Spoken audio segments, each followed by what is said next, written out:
your host today, as usual. Today, we're going to be having a very special and returning guest. Lisa Meyer from Zeald is here with us today, and we love what she does on these webinars because she gives us clear calls to action. She really explains things so well so that we know what we can do on our next steps to take our businesses to the next level. I always get something out of these sessions, so I'm really looking forward to it.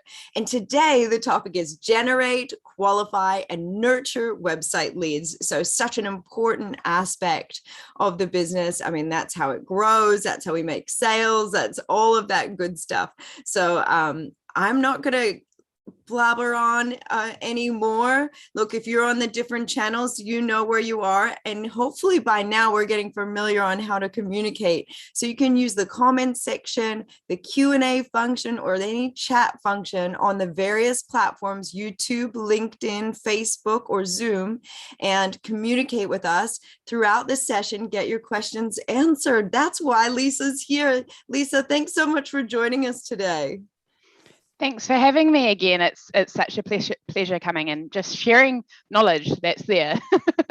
I love it because I bet you could talk about this stuff underwater, you know. Probably. I'm pretty sure I have some sort of dreams where I'm like presenting.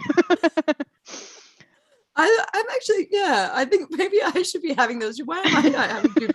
I've done enough of these webinars now.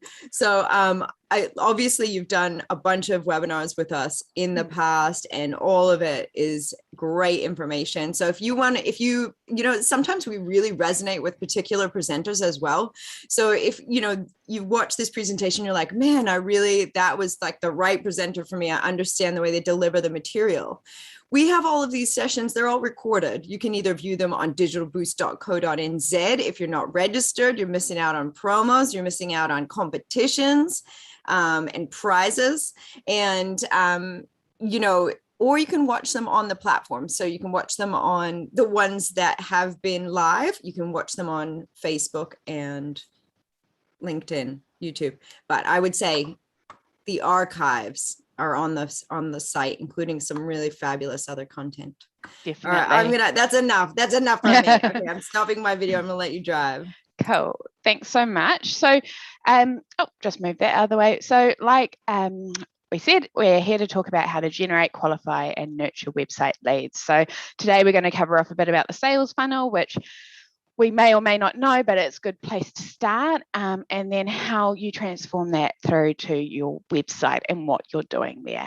So a lot of today we will be focusing a bit on what we call lead magnets. So kicking it off, so what is a lead? Always good to cover. So it's any person who shows interest to your product or service, they are a lead. So that's how simple we're making it today. So lead generation then is the process of attracting these prospective clients or customers to what your business offers and guiding them through the offers. Lead qualification then refers to the process of determining which potential customers are most likely to actually make a purchase or inquire for your services. And then lead nurturing is the process of developing and reinforcing relationships with buyers at every stage of the sales funnel. So I think I said it in the last one that I came with, your leads don't stop. So once someone actually purchases with you, they are still a lead in one way or another. One that either will need to look at purchasing from you again, so looking at that customer retention, or someone who can then go and through word of mouth, be spreading your product or service information to others and encouraging them to purchase. So they are still someone in the process that you should be paying attention to. So the sales funnel here. So it is a marketing term for the journey potential customers go through on the way to purchase.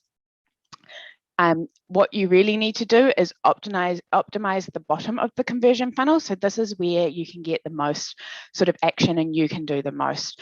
The awareness is where you're looking at, being on the search engine, and so your SEO or ads that you're running, and that's driven through with the interest as well. So they've been made aware of your service and now they're interested in it.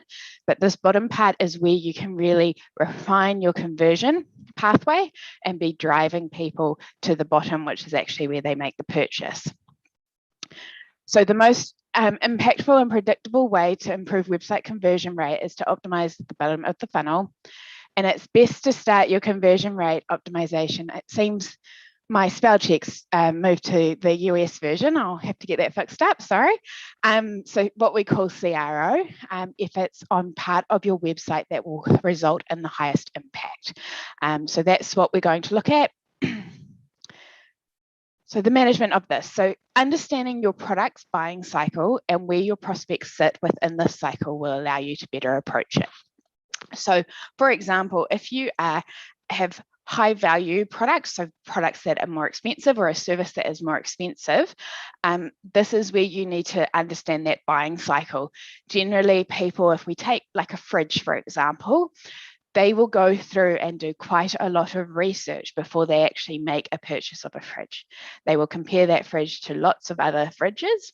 So how you can help with the buying cycle and understanding that is that people will do their research before making the purchase and then most likely look for sales or that sort of thing. So that's the buying cycle, and how you can help with that is by having a lot of information on your website that is useful to what people are looking at when they're trying to decide on a fridge. So what happens a lot of the time is brands try and push purchase decisions straight away from awareness, and this can scare off many consumers. So sometimes you'll see it on when you're sort of searching something on Google, you might see that the ad goes, you know, buy now for $1,000, just as an example, within the ad text. And for some people, they're sort of like, oh, I'm not ready to make that $1,000 decision. I'm here right now to find out more and be made aware of a problem that I actually have. Because a lot of the time, people don't know that they have a problem until they've been made aware of it. And that's when they're coming in at that very top end of the funnel. So what you need to make sure is you're catering for all stages, and that will see your business working to create awareness, then nurturing the prospects through the buying cycle with regular and value-adding communication until they are ready to actually make the purchase or be open to receiving a quote from you. So those are your 2 call to actions at the end, but you can't just force that on them straight away. So why is this important? So it enables you to understand what a potential customer is thinking and doing at each stage of their purchasing journey and actually support them through this so that it's leading the way that you need it to be. So it then allows you to invest in the right marketing activities and channels, or to create highly relevant and effective messaging during the stages to turn more prospects into paying customers. So as an example here, if you are looking at your Google Analytics and you're going, great, I'm getting heaps of people to my website, I'm getting heaps of people coming through, but they're just not purchasing or they're not getting in touch. It will help you looking at your sales funnel to then identify where they are and where they're sort of stopping. And this way, this is how you start choosing what you invest in to improve on your sales funnel. So, so very key message here is delivering that right message to the right stage of the sales funnel. So just as another example here, I was talking with a company who they don't have prices on their website, and they have been struggling to get people to actually inquire with them. Because what their services does mean, we like to quote, because then if we can quote, we can actually, if they're getting, you know, X and Y, we can then actually do a discount on it. And I'm like, that's great. Why don't you look at doing a package deal, you know, and having some prices around packages? So let's say, you know, you could be going out there and sort of going, this is a package deal. You get X, Y, and Z, and approximately from this price to this price. So what's happening with their sales funnel is people are getting through, they're being made aware, they're coming to the site, they're doing their research. and there's something stopping them from taking that step to actually get in touch. And it is because of the prices, which is actually something that's being fed to them from their clients too. That's what they keep inquiring about. And while it's not putting up the exact costs, what it's doing is giving people a rough estimate on what they're looking at if they are to proceed to the next stage. So again, it's just delivering the right message, whether it's on your website or it's on an ad or it's on just your posts that you do or your emails that you do to your clients or prospects, that it's the right message at the right stage. So now we're going to go, now we know more about the sales funnel, we're going to head into our website conversion pathways, which go nicely hand in hand. So a conversion pathway is a click path. So it's an online process where an anonymous website visitor completes a series of actions and converts into a lead.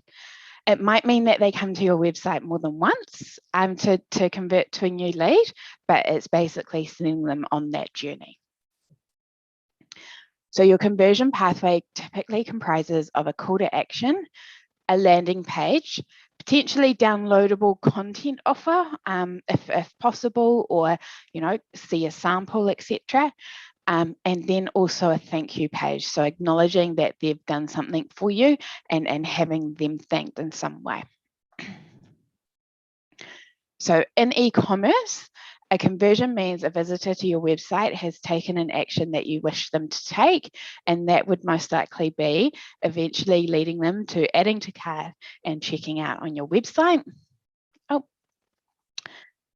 And so what we have to do with the website conversion pathways is make sure we gain awareness.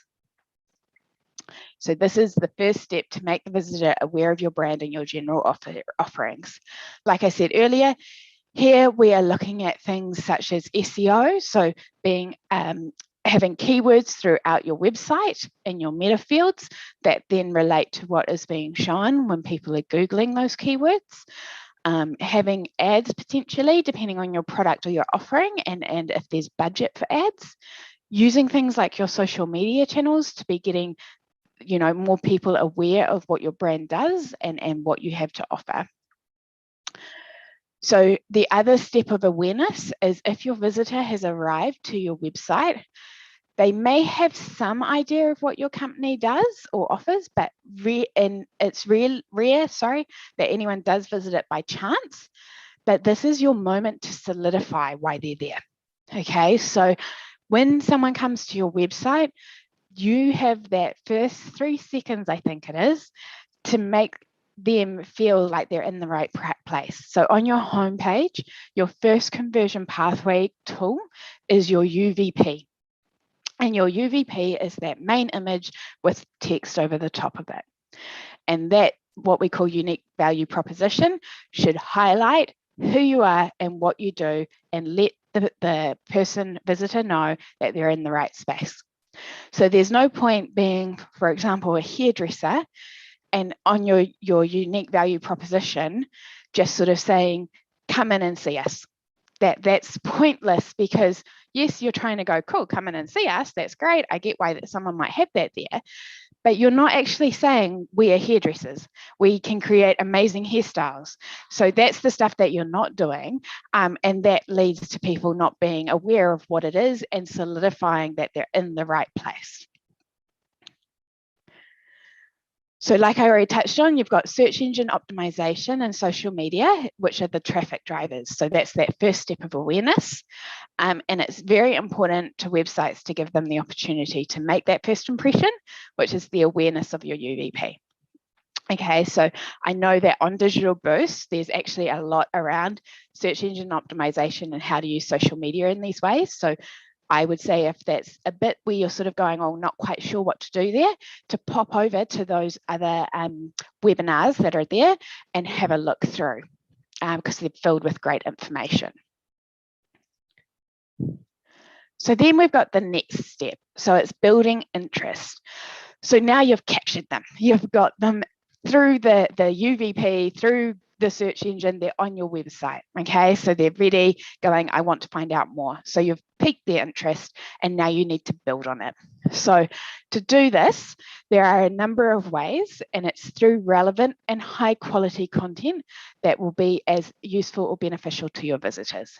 So for example, if you were a builder who does beautiful home renovations, this is where you would start using images of renovations you have done to start getting people more interested in what you could be doing for them. So you want beautiful images of projects or an area where people can go and view the portfolio of projects you've done, because that's giving them what they want to know, what they want to see. What's your work like? What sort of ideas can you implement? Is it in line with the styling I'm looking for? Are they quite flexible, and we can come up with something together? So it's all those sort of first step, almost a first date, best way to put it, almost, where the person's starting to come to your website and they're starting to ask a lot of questions, and ideally going, is this the product or is this the service for me? Have I found the builder I want to use? So ways you can do this, and I know I just touched on one with a portfolio, but you can use items that can educate in an interesting way. So some ways are such as a blog, where you're potentially giving tips and tricks, or you're giving out information around what's happening in the industry. And you can build interest in your brand in general, or you can do it on particular products or services. So you don't have to just go, great, I'm doing a blog and all I'm ever doing is tips and tricks. You could mix it up and sometimes have, a highlight. We've been in business for 10 years. That could be a blog post and sort of leading a bit about your history to date and where you see yourself in the next 5 to 10 years. You could then highlight particular products, and generally, you would do a mix of those that are the most popular, so why most people come and purchase off your site, but you could also do it for some of your high value products where people may need to understand a bit more about it before they buy. And this goes for services as well. So here, what you want to start doing is asking yourself questions. If I was to come and purchase a service or product off of me, what would I want to know? And if you don't know, go and ask some friends, go and ask some family members, go and say, what would you want to know? So that's just one way you can look at getting that information. So now that we've built the interest and we've started getting them, past that first date stage, now what we're wanting to do is fuel desire. So this is where you're now wanting them to go, I want to be moving in this path. I'm ready to actually get a renovation done. You're wanting to fuel that. Okay, so you want to move them past interest and getting them to want what you have. Okay, and so there's a lot of ways we can do this. So again, blogs can be helpful in drawing out this desire of your prospects, along with a compelling, well-written information and attractive pictures of the products you have on offer. So again, this is where you're looking at, if we go back to the builder and the renovations, you're having beautiful imagery of a before and after potentially. So you're showing this is what we started with. And sometimes if you're able to get images through photos through the process, taking this is how it went, and then here's the final product. And it's those sorts of imagery that make people want it more. They're going, oh, that before photo, yes, that's what my kitchen looks like right now. Like that's very, very close. And then they're going, oh, look what I could have. And you're fueling that desire because you're showing them what they could have and what they currently have potentially. Same with products. You can just be showing them, in particular if it's clothing is just a good and easy example here. Show them pictures of people wearing the products, because then they can see how it might fit on them depending on what their body's like. Try and get a good range over time. If you don't have that for your individual products, let's say for clothing, another way to do this is to actually build an audience or getting your existing customers to take photos of themselves and giving reviews on things they have purchased from you. And that way you can then use your social media photos that you get and use those accounts to show people through your products. So that's another way to do it if you don't have the time to be able to be taking lots of photos of your products or your services as well. So another key way is using those existing customers to get them going. You might also give them some sort of incentive to help you out there. So you might offer them 5% off, 10% off next time if you're able to. So with this as well, it doesn't just have to be blogs to sort of fuel that desire. What you could be doing is you could be using your blogs, but you could also just do it through email marketing. So this is where you could use your emails and you'll gain their email address through an email sign up and be using emails to send them, hey, look at the last project we did. We installed this beautiful kitchen. Or, hey, look at this latest product we released. Here's some customer information. So you're fueling that desire by reminding them that you're there and that you can give them what they want. Here we go. And more traditional means here as well is just customer testimonials. So if you can't get them to be taking photos or anything at the moment, you can be doing just general reviews or general testimonials you get from customers. And like I touched on, you can offer deep discounts. So that's that, 10% off. But that's sort of it. You've got to look at your profit margins and all of that first. And there's other things you can do before you have to head down that pathway. Question. Okay, we've got a question here, Lisa. You want it? Yeah. Okay. So it's like, when do you feel is the right time to feature on the About Us? As I feel this, along with treatment, product, pod, will be really important to the decision-making process. My customers will most likely come from other providers. Yeah. So when do you feel is the right time to feature on the About Us? So your About Us page, if I'm right, I hope I'm going the right way, the About Us page on a website is very crucial. Although you want to have, maybe I generally say on the homepage, you want to have a short blurb about the About Us and drive them to the page to read more. It's a page that you should have that's highly polished, that someone can easily access off the menu and go and read more at any time. Because what it's doing, what generally your About Us does, is it actually supports most of the content you have elsewhere on the website.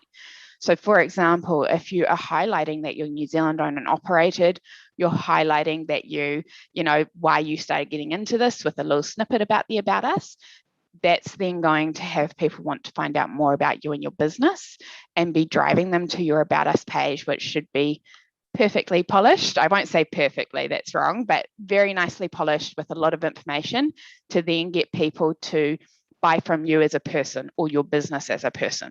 So I think it's not something where you would say it's specifically here.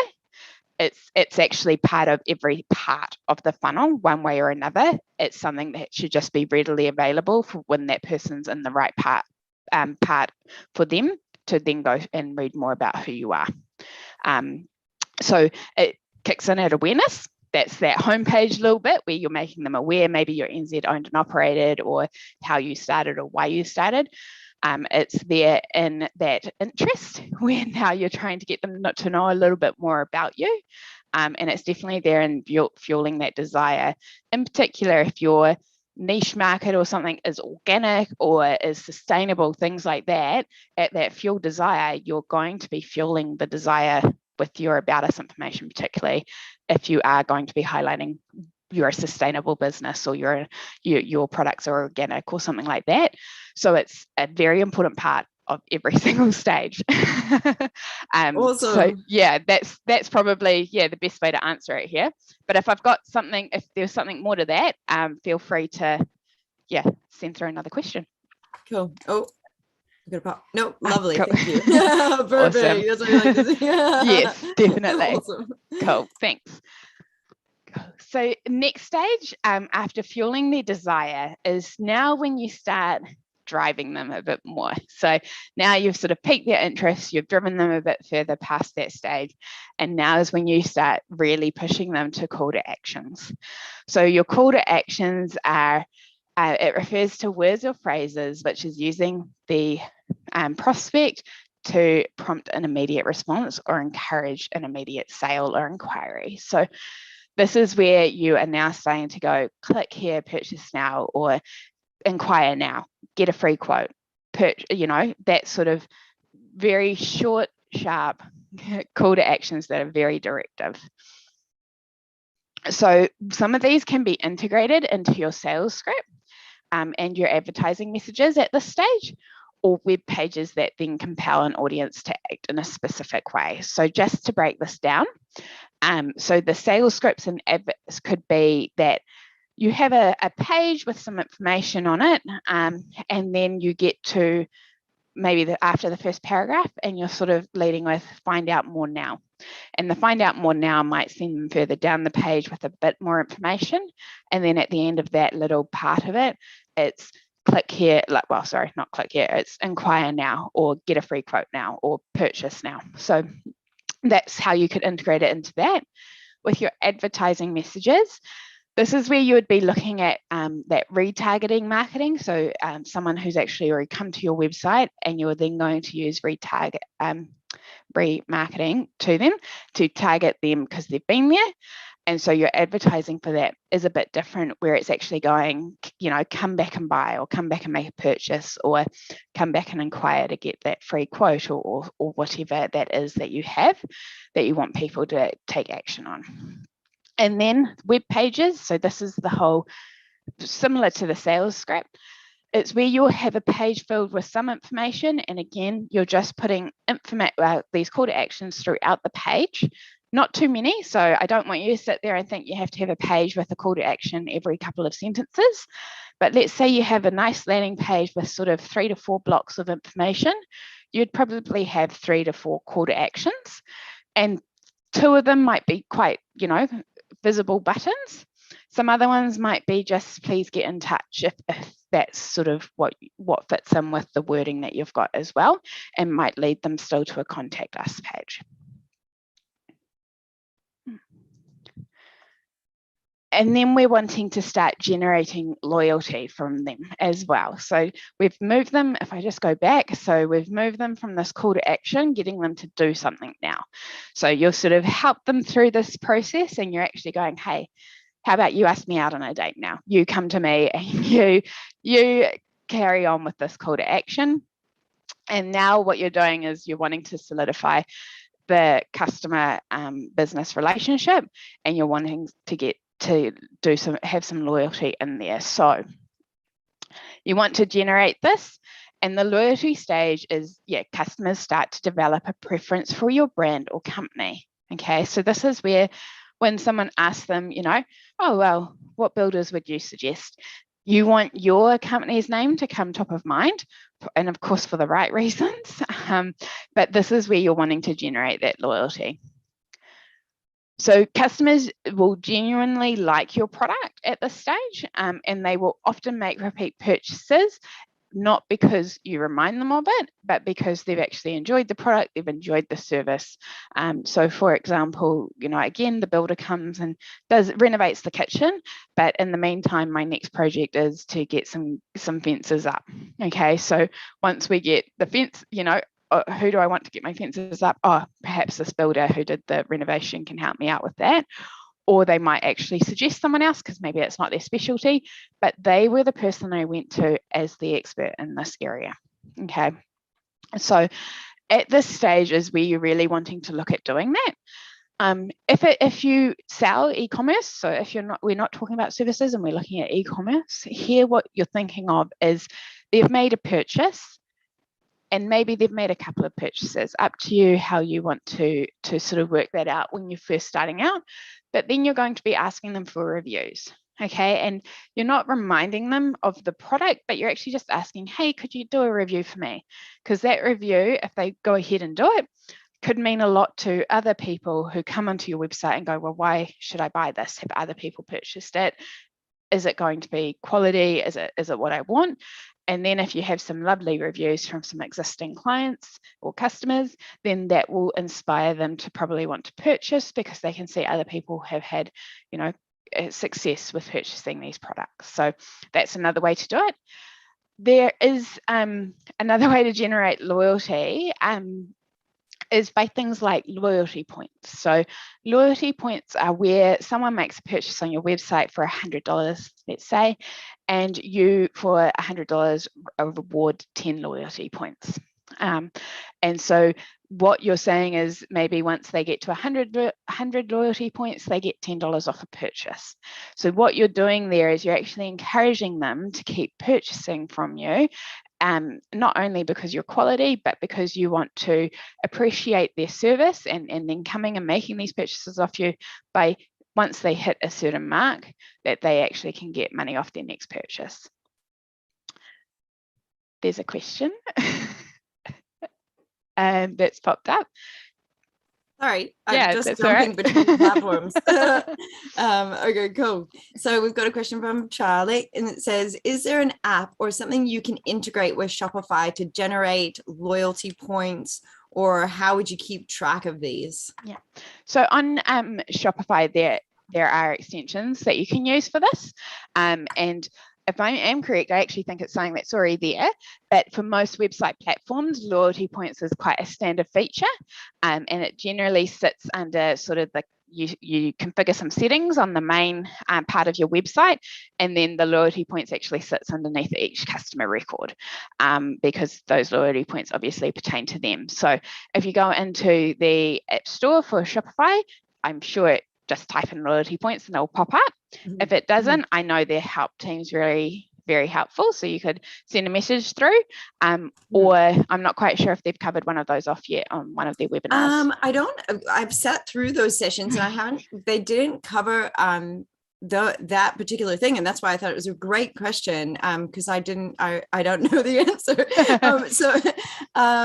But I do know that we do have Shopify coming on later in the year. So if you have a look at the schedule, probably there's a session in September, one in October and November, or something like that. So have a look, and you can RSVP online, or alternatively reach out, or, like, you're right, if you type in loyalty points, you might get an answer that way. If not, just contact us at support@digitalboost.co.nz and we'll help you kind of sort that out. So awesome. So that's just another way to do it. Or it could be that you could have an email that goes out, and maybe it could be a little piece of paper that goes out when you send out your product, and it just says 10% off your next purchase. Right now, probably what people are quite aware of is places like My Food Bag, HelloFresh, etc. How they're trying to get loyalty and trying to get that word of mouth is they generally offer their customers like a little voucher or coupon thing that goes, give this to a friend or family member, and they get their like half price off their first purchase or something. So that's another way you can do it to help spread the word of your business.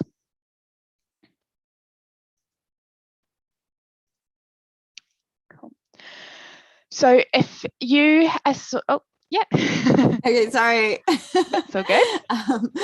Okay, so from Karen, loyalty. If you have a product like signs, which means the repeat business is years between because your sign should last 10 years, what could we have on a loyalty page? That's a great question. Thanks. Because some of us don't have, like, we're not consumables.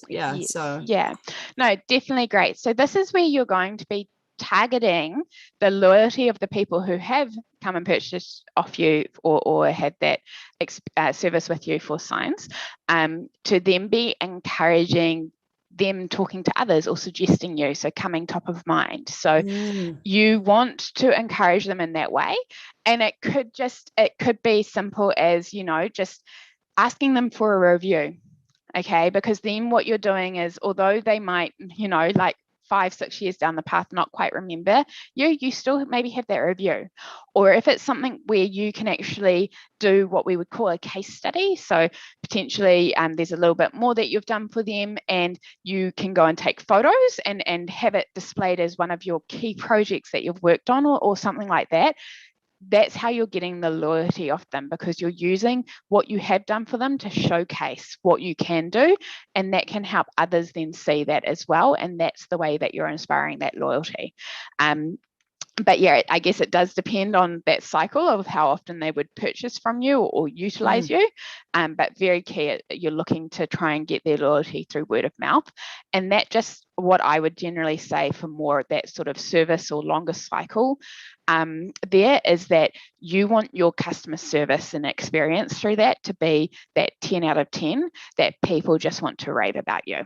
So, for example, lady who does my eyebrows, I rave about her and I try and support everything she can do, because, you know, I want her to be successful because I want her to stay in business. So that's sort of that kind of thinking, because if I don't support her, someone else might not.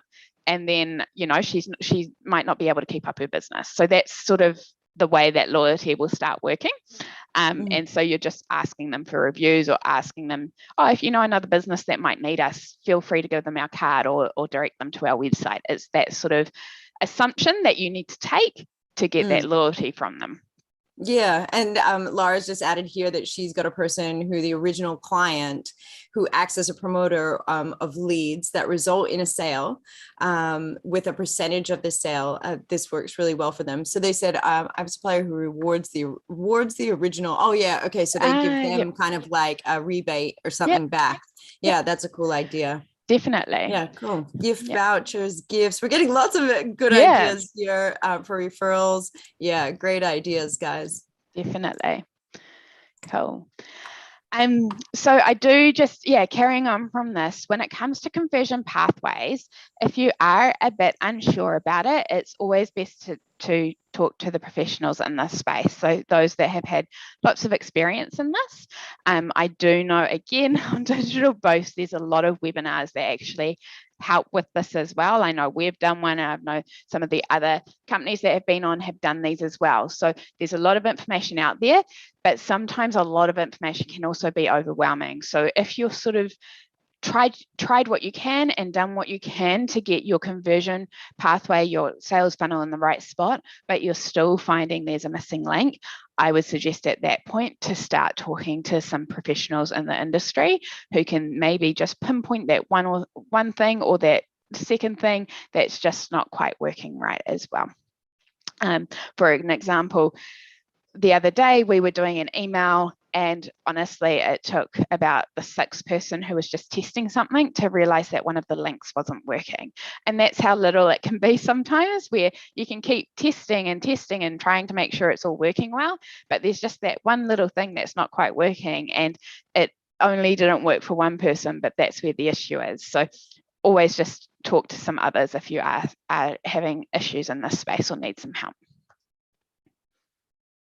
Cool. So now we're going to cover off sort of types of lead stages to get that customer information. So defining your lead stages. So before you start creating the lead stages for your business, understand how your sales process works. So this is going back to, is my process one and my buying cycle one where people need to find out a lot of information first, or is it one where actually they can make a quick decision once they're on my website?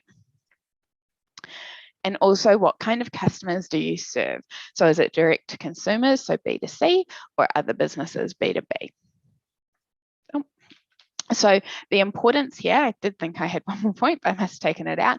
The important here is then understanding the lead stages that those types of customers will go through, and then how that works with what you're offering them. Okay, so sometimes when you work B2B, some people will know that actually with the B2B businesses that you are targeting, you potentially could have a board to sign off a decision, and then it goes to an accounts department to do another decision, etc. So you've just got to be aware of what sort of customers these are, what their process is most likely to look like, because you then need to reflect that in your sales process as well. So the stages you can do is that subscriber or that lead generation stage. So this is typically one you'll see on a lot of websites. So it's when a user clicks on your ad and gets directed to your website. They browse through the website, but they don't really take any immediate action, such as, they haven't clicked on a product to inquire about it. They haven't clicked on to make a purchase or add it to the cart. They've just sort of browsed through this space.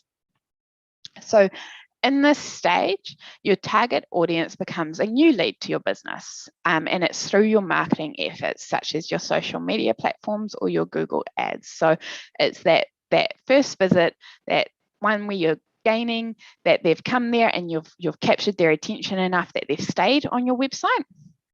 And that's generally, come from social media, Google ads, SEO even, because you've got the right keywords in there.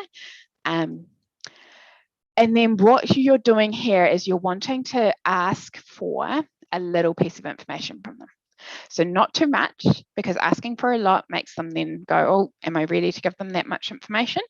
But asking them for something as simple as an email address for a newsletter subscription, or, you know, company updates or a blog, etc., is something very small. Okay, and most people are willing to give an email address. So this is where I said on a lot of websites, you'll see that you probably get 2/3 down the homepage, and there will be sign up for our monthly newsletters and an email address box to enter, or it might be right at the bottom of the website, just above the footer. So that's what this stage generally does. Then you've got the second stage, so the lead stage or the nurturing stage. So at this stage, you would already start having a lot more details, such as the name, the phone number, and the city or region. So how you would have done this is your emails would have been targeted and would have been capturing a little bit more each time. So your email, what you want to be doing is that you send them on this sort of pathway through the emails, where eventually you're giving them quite a bit of information through maybe the first 2-3 emails. And then you're sort of pushing that they inquire now, or they get in touch to have a phone call, or, you know, you drive them towards a product to find out more information about it. And at this stage, you potentially ask for their name or their phone number. City and region, this is very much if you're more B2B and potentially have people on the ground that will go out and visit them as well. So you don't always need that, but that's a lot if that's your B2B sales process there. So here, your subscribers will be visiting your website more frequently because you're engaging with them through things such as that newsletter or that email or that blog system that you have in place. So they will like to visit your website to either be finding out more, or because you've piqued their interest through the information you're passing them through the emails. And you may be driving them towards an ebook or a register for a webinar or online event. So you want to, again, that call to action stage, like I said, be bringing them through and gaining more and more details from them. And, you know, it could be get a quote, get a free consultation, download our ebook. And when they click to download the ebook, you ask for their name and phone number so you can be in touch. And at this stage, why are they happy to give you that extra information? Because you've started to prove yourself as a trusted person or business in this space, and you've given them enough information to make them feel a bit safer to actually have them go, yep, I'm happy if they give me a call. Okay, because I'm not only getting an ebook, but they can call me and we can have a bit of a chat. So your subscriber now has moved as a lead in the nurturing stage, and you will continue to engage them by continuing to send these emails. So just because maybe they've moved, maybe they've given you their phone number and you've called them, if they haven't converted any further at this stage, you don't take them out of it. You don't then just go, oh, yep, they're not interested. You keep them in the nurturing stage, okay? Unless you know that at that stage that if they're not interested, they never will be. But you keep them in this stage so you can keep feeding them information and getting that trust built between you, so that when they are ready to make a decision, they reach out to you first. So yeah, engage them by sending interesting articles, infographics, checklists, etc. So now what you do is you are moving them from that nurturing stage of nurturing that lead, and you're moving them into what we call the qualified lead stage. So marketing qualified lead, MQL, as we call it, is a lead who has indicated interest in what your brand or business has to offer and who is more likely to become a customer.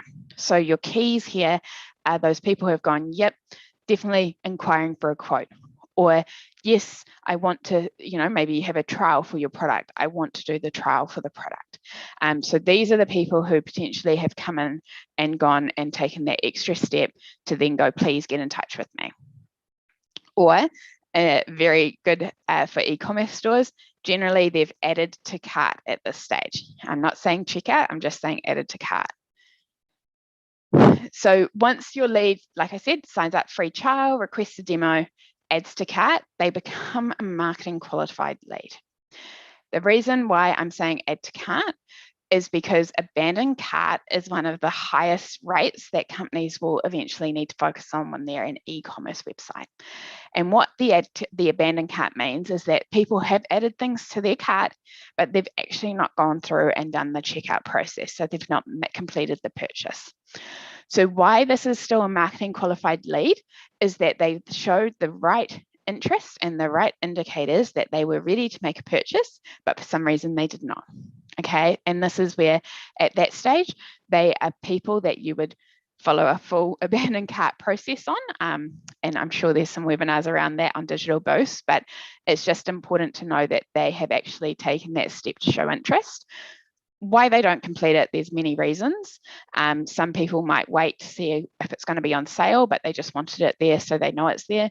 Other people, I mean, think about your mums and dads at home.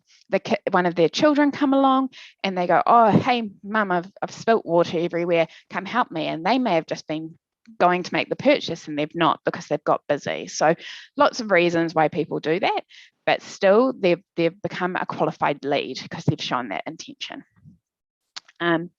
So your lead during this stage would have started really reading about your product or service and would be showing those intentions to purchase or know more about what you're offering. So again, if you're service-based, it's more that they've come and requested a quote or they've come and requested for an estimate or for the free consult, etc.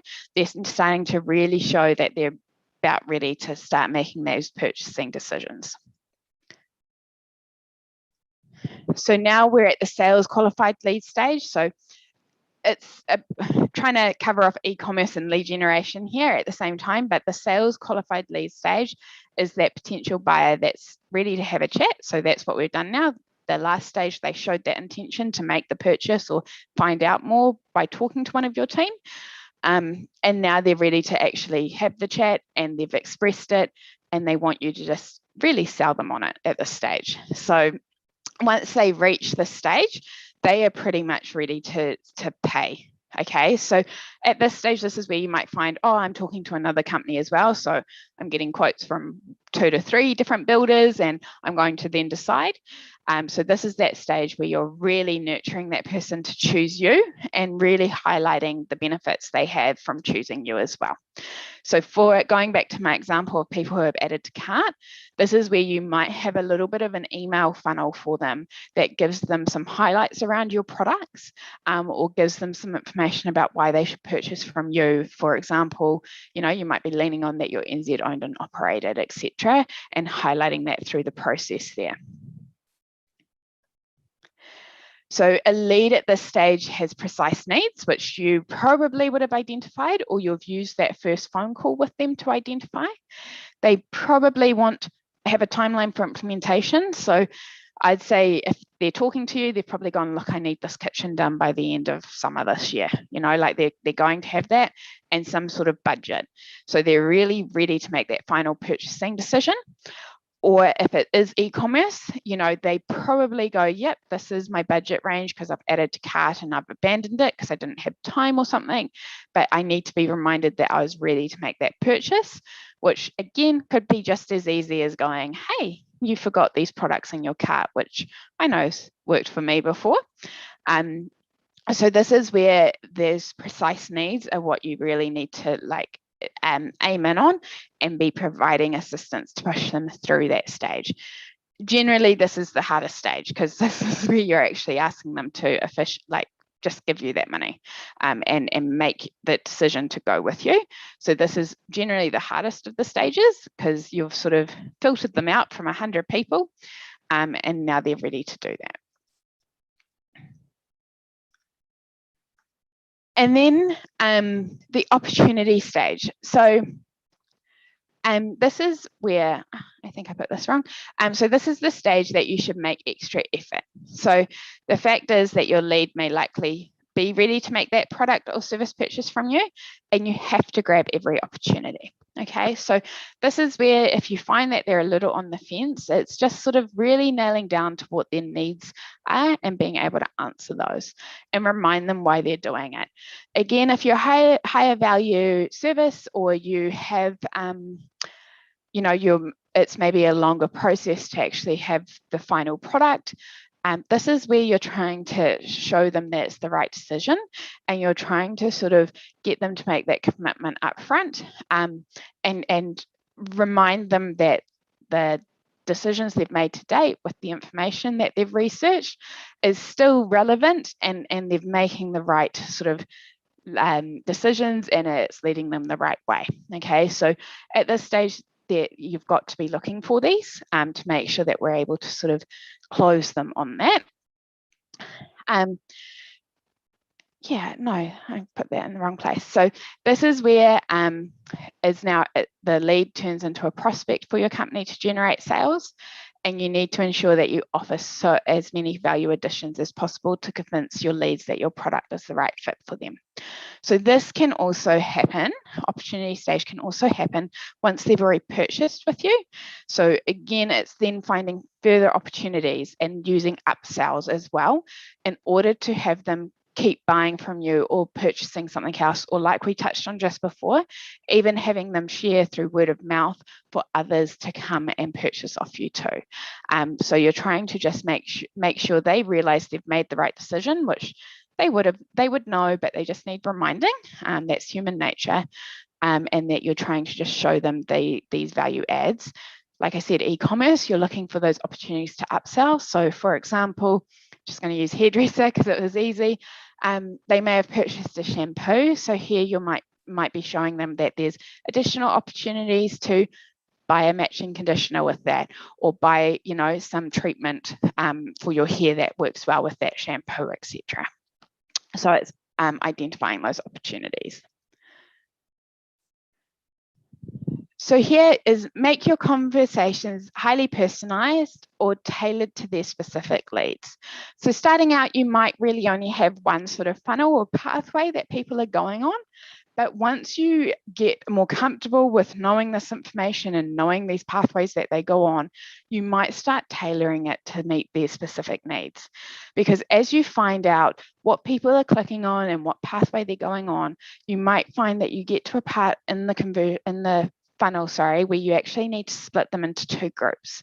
And the two groups could be, one that actually already has the intent to buy. And so you're driving them more towards getting, maybe having that free consultation, having that estimate, or heading them towards more the product pages to make the purchase. Or you might be leading them down a pathway that's going to be, they still need more information. So this way, although it's still automated through these pathways that you're creating and these emails that you're creating and setting up for them to go down, you're starting to personalize it because you're realizing that your sales process is sort of splitting them off to the different ways, and that you need to tailor the journey for that. And then in particular, that ending bit, you'll start knowing that your products need to highlight the specific needs that product will solve. Or your service will solve as well. So you'll start knowing that, and then being able to write specific blogs on those needs and how your product answers it, and then be giving that information out to those particular prospects that have that need to be answered, because everyone is different. And then just moving into lead magnets. So a lead magnet refers to a free item or a service. So this is something very popular that's used a lot. It's given away for the purpose of gathering contact details. So essentially, this can be a form of a trial subscription, samples, white papers, so information, e-newsletters, ebooks, free consultations. So lead magnets bridge exposure or awareness to trust and likability and gain that information from you. So the entire time I've been sort of highlighting lead magnets, it's getting their information to give them an ebook. It's getting some information and giving them a free consult.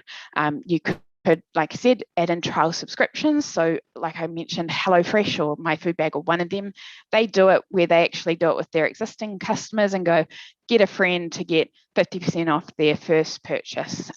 That's the way that they're trialing people to come in and become a lead magnet, because they're going to sell them once they get the HelloFresh or My Food Bag box. These are very important because they help to grow trust in your business and brand and build your trust and credibility. So they're very small things that can go a long way, essentially. So they will provide value to your target audience. People who aren't interested in your ebook are not just going to download it or want to download it. It also promotes brand authority because it shows that you're in a place of giving advice, or you believe in your product so much that you have a free trial or you have a trial subscription at a lower rate, etc. And then it also can help with your SEO, because generally your lead magnets will have a landing page connected to it. And so it's a very specific page about that lead magnet. It also can act as what's called evergreen content, so content that's always relevant, and it can be shared on social media. So if it's in particular, it's a blog, it's an ebook, it's a trial, you can be using these in your posts to generate interest through social media. And here, just so you know, the primary of a lead magnet is to collect email leads. So that's your primary goal, and that you'll add these to your database. Okay, so that's what you're really trying to do. I'm giving you this customer if you just give me a bit more information about yourself. So some examples of lead magnets, just to wrap it up here. For one, webinars. So webinars give an audience a chance to dig into the video content and also ask questions. So that's a great way to have a lead magnet and have an opportunity to talk directly to your potential prospects. The more helpful and relevant the webinars are that you conduct, the more the audience will patronize with your brand and sort of see you as that point of authority. So great what Digital Boost is doing, and other digital companies that are coming on to present as well. And the webinars can deliver leads for months and even years when you offer them on demand after the initial live event. So like Digital Boost, they have an area where you can go back and watch them, which is fantastic, because going back and watching the webinars, you can be moving at your own pace through that. And that's something that businesses can do. You can have pre-recorded webinars and post those for people to watch at their own leisure as well, and then have a little question and answer where you get in touch with them separately afterwards. Another great example is free product trials or samples. So for your visitors to process a free product for their trial, they need to sign in or provide addresses or emails as part of the guest checkout experience. So again, you're gaining that information from them so that you can start sort of taking them through your conversion pathway process.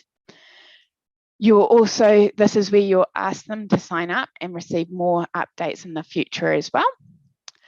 And this lead generator is very powerful.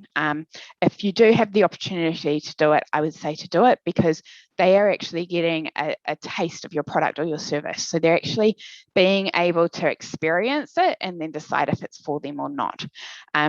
It's generally, they won't really go much further in terms of needing future offers because they're more immediately to purchase based on a free trial.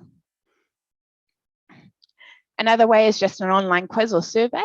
They can be very engaging ways to generate new leads. So you get the results of the quiz and the survey, and they have to give an email address.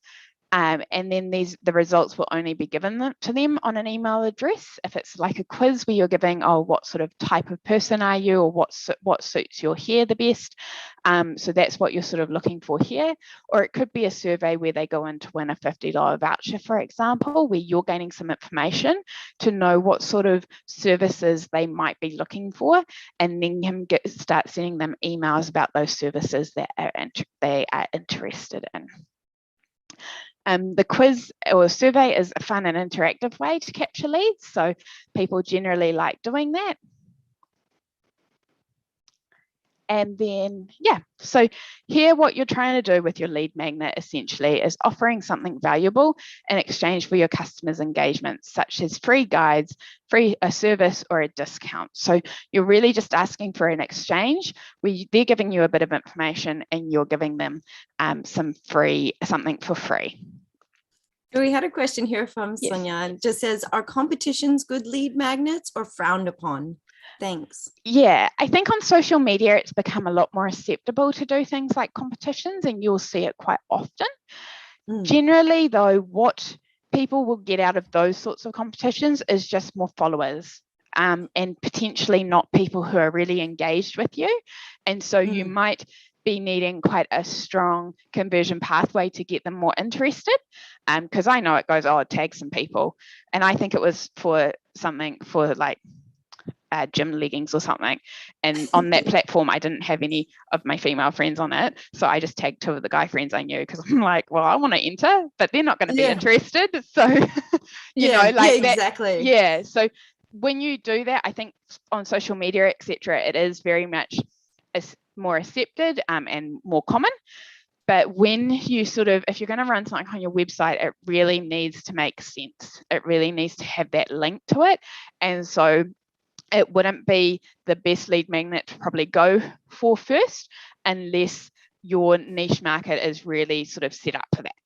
If you're, if you are going to give away a weekend at your motel or hotel or something, I can see that as being perfect competition to do, but I can't see that with every business. And unless it's just some social media thing to gain more followers or get more people following your page. That's sort of it's balancing up what you're trying to get out of it essentially.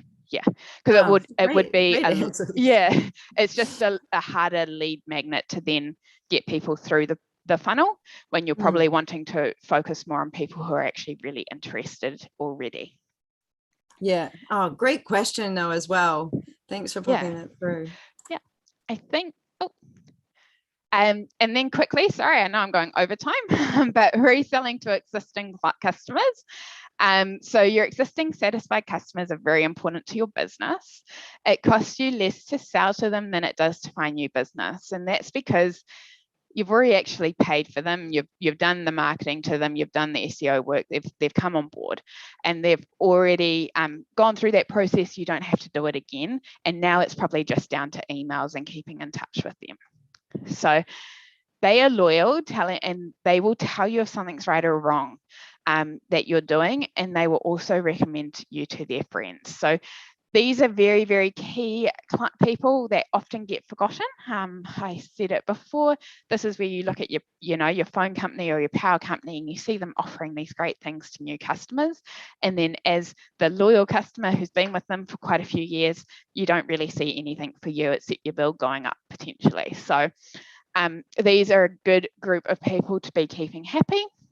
And the ways you can do this is by asking for reviews. And you do want them to tell you if something's wrong. If something wasn't quite right, you want them to tell you that so that you can maybe make a change in the future. Okay, so I know that sometimes a bad review can be a bit of a headache, but it's actually good when you get it, because it does give you a chance to actually go, is there something I need to fix here, and give you that opportunity. But at the same time, you want to inspire these people that have already purchased from you, maybe they love your product, to then be suggesting to other people to use it. Going back to your competitions question, you could run a competition with your existing customers. That could be another great way to do it, where you're actually giving them something that they can do. And it might be, win a night away by getting another friend to purchase something through us, etc. So it's that sort of thing that you could be looking at. I know a couple of places, I always get a little thing that goes, you get 20% off your next purchase if you have 2 people use this code to purchase something from our site as well. So it's all those little things that you need to think about in terms of reselling and keeping your existing customers. These customers are also less price sensitive because they've already made that decision that you sell things at the right price for them and what they're purchasing. So do remember that it's generally not as big of a issue. So that's why something like loyalty points works really well, because they're not worried about making 10 purchases to get enough loyalty points and then get something in return.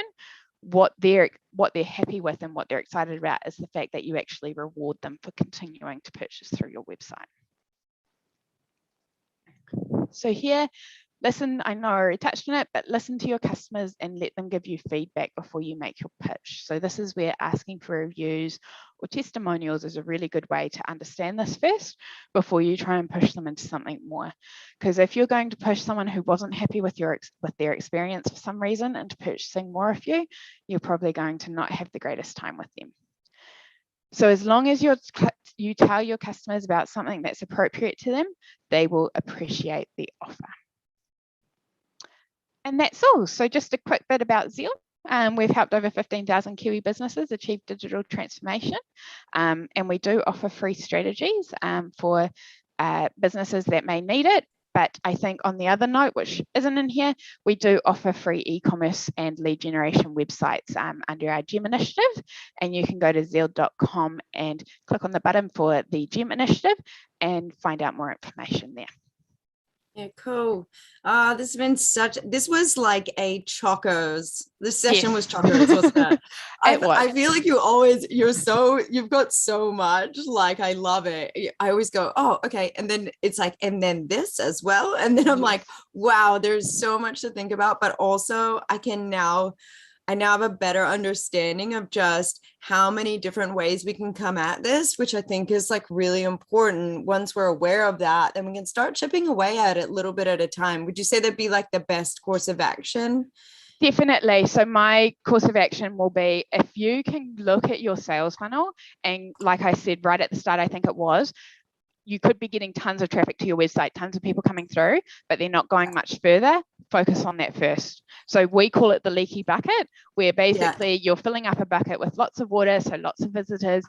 You're then looking for where they're falling out. And those are the parts that you focus on first, and focus on one at a time. It's also good to do it down the funnel. Don't try and fix something right at the end if actually something's broken up at the start of the funnel. So if you're not getting visitors, focus on that first.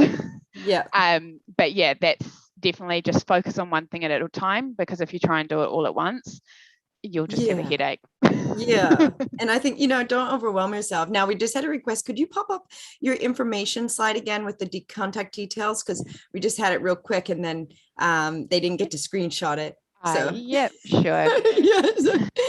I'll just grab that back up. No worries. Yes. Wow, I'm inspired. I'm quite inspired right now. Yeah, we're definitely, the digital industry is a space where you definitely, the more you get into it, the more there is to know. So it's a real hard one, but the one thing I keep always saying is just start simple, keep it simple, and then worry about that stuff later on. So if you don't have an automated email marketing tool right now, that's okay. Just have something that sends out one email, even if you're sort of sitting there sometimes doing it yourself. We had one more question. It says, how do you know if your website has a lot of traffic? So generally there's two ways to tell for this. So most website platforms these days actually has something in the back end of the website that just gives you an indicator to it. But your key tool here is Google Analytics. So if you don't already have Google Analytics, I suggest that you get a Google Analytics account. So you just sign up at Google Analytics. Yes, it is. Yep. And then what it will give you is a UA code, which you put into your website. So generally, most platforms have a place this goes, and it shouldn't cost anything. It should just be something they put in. And you should be able to do it yourself as well. And that will start tracking all your information through Google Analytics. And again, it's quite as simple as just going in there, and generally you just click on traffic and it's there. I believe Google came and did a session on Google Analytics. I don't know if we did Google Analytics actually, but I do have one coming up.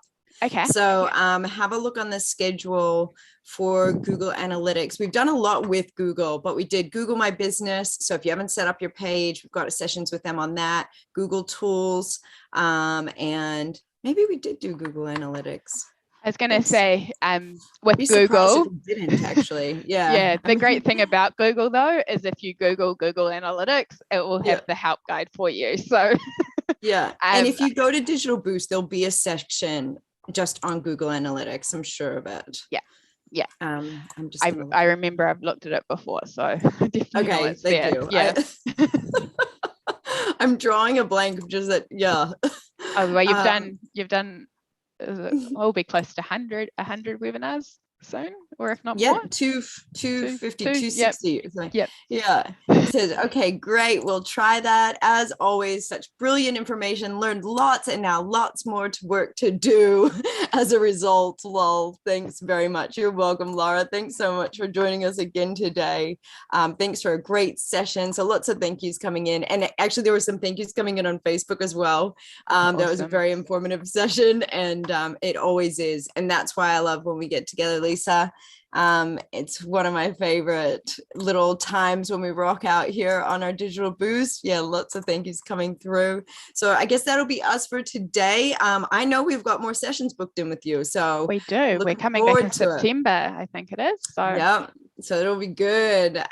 Yeah, looking forward to it. Take care, everyone. Make sure that you are, staying safe and getting some fresh air. Make sure that you take care of your mental health. Just lots of thank yous coming through. I'm gonna stop the live stream now, though. But yeah,